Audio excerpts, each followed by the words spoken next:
there's a lot going on in our communities right now. There's a lot of stress and a lot of overwhelming feelings. And while there are a ton of resources and stuff out there for you, if you want to take action and help change your community, your own perspective, anything like that, today I want to talk a little bit more about how to cope with some of the stress and anxiety and overwhelming feelings you might be having, because once we're able to start coping with our feelings, that's when we're going to be able to take the most logical action and really make a bigger difference in our communities.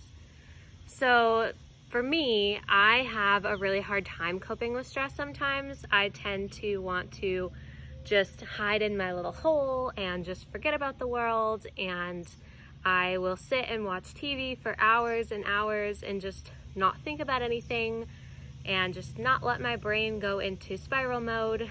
And so for me, I have to spend a lot of time and a lot of effort trying to keep myself from getting sucked into that hole.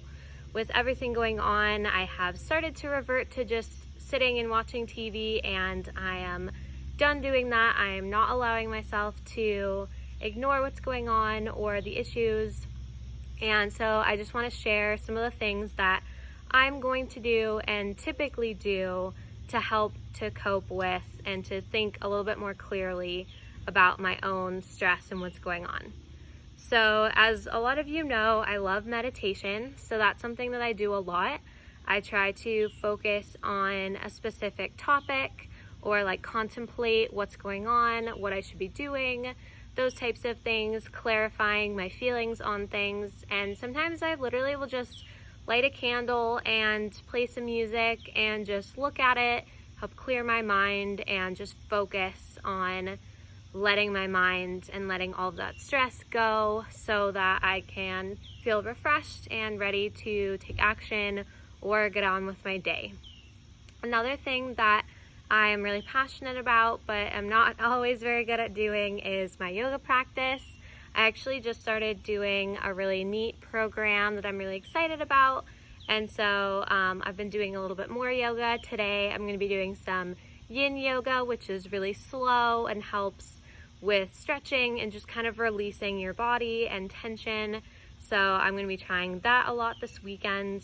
And I just find that yoga can be super helpful for helping me feel better. And even though I don't always want to do it when I start, I always feel better at the end. I feel refreshed and ready to start my day or to finish my day or continue on with my day, whatever point I'm at.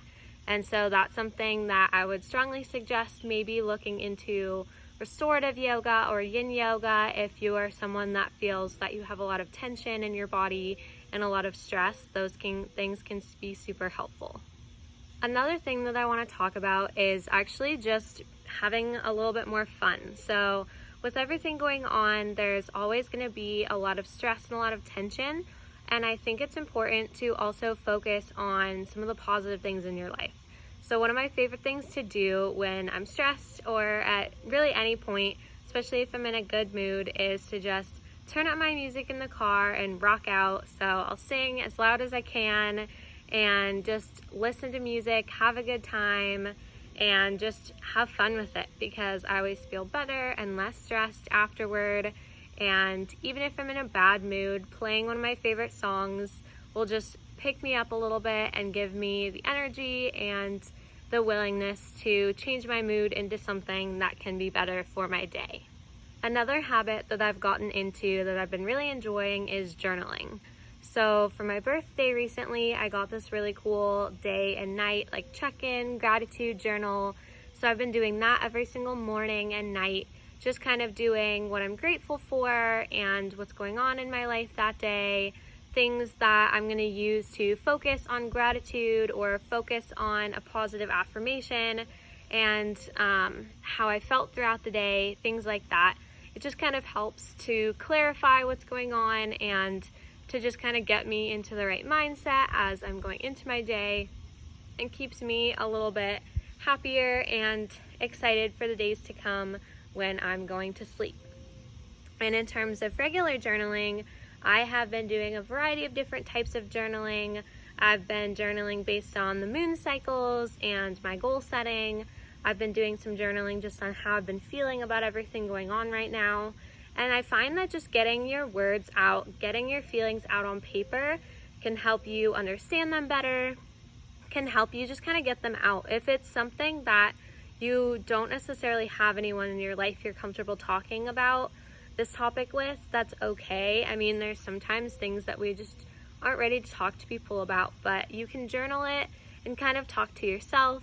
You can reread it or just throw it away or whatever you want to do with it, but just getting it out, either saying it out loud, on paper, whatever, just really helps with dealing with feelings and dealing with things that are going on in your life that are stressing you out. So I really like journaling for that purpose, but I also just like journaling because it's interesting sometimes to see the types of things that I'm writing. So I will often do a meditation and then I will start writing and journaling afterward. And sometimes it's amazing the things that I'm thinking about or things that I didn't even realize were bothering me that now I'm realizing are going on in my life.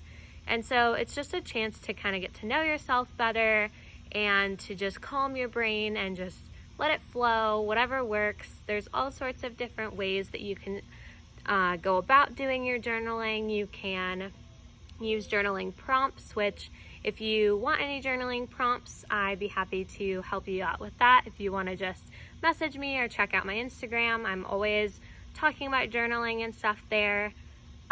You can also just do free writing, so you can do after a meditation, just sit down and without really thinking about it too much, just start journaling, writing things down, not worrying about grammar or about spelling or anything, just writing and just seeing what comes out, what are you thinking about, what's going on. And that's just a great way to get to know yourself and to relax and de-stress.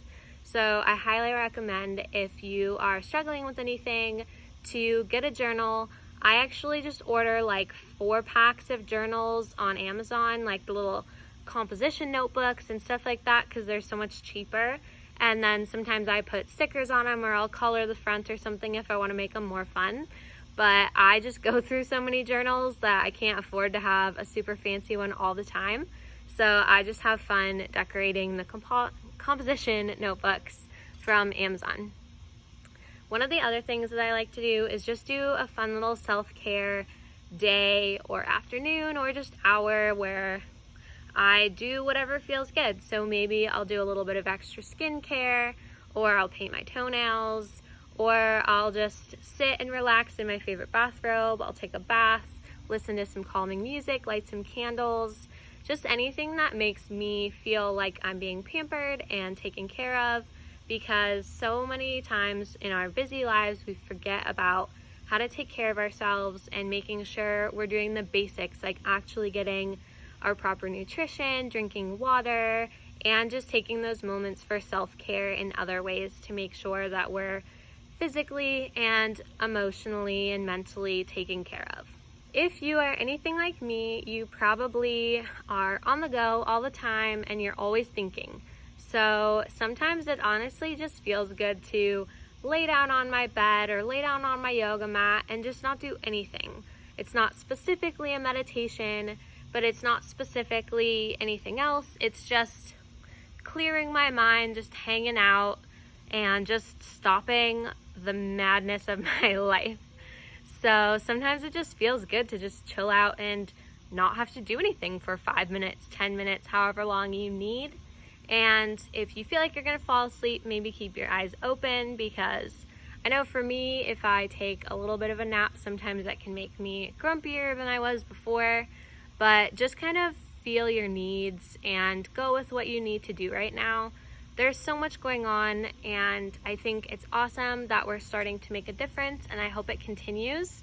And I strongly urge you to go and check out a ton of the resources. I've been doing my best to post things that I find helpful on my Instagram, so if you want to go check that out, or go check out any of the people that have a ton of resources online. There's books and movies and podcasts. There's all sorts of articles right now. There's a ton of people out there that are doing their part, and if you aren't sure what your part is in that, now is a great time to figure that out and to just start making your own difference. So I hope some of these are helpful for helping you cope with your own stress and overwhelming feelings right now. And I hope that you are able to use this to clarify and clear your mind so that you can take action and make a difference in this time when all of us need to come together and really support each other. Thanks so much for watching, guys. And if you like this video, go ahead and give it a thumbs up. And if you want to subscribe and see some of my new videos that are coming out, I'm actually going to be doing one on my backpacking adventures soon and just kind of doing a day-to-day lifestyle type vlog. So if you want to check those out, go ahead and subscribe down below and click that notification bell. Thanks again, guys, and namaste.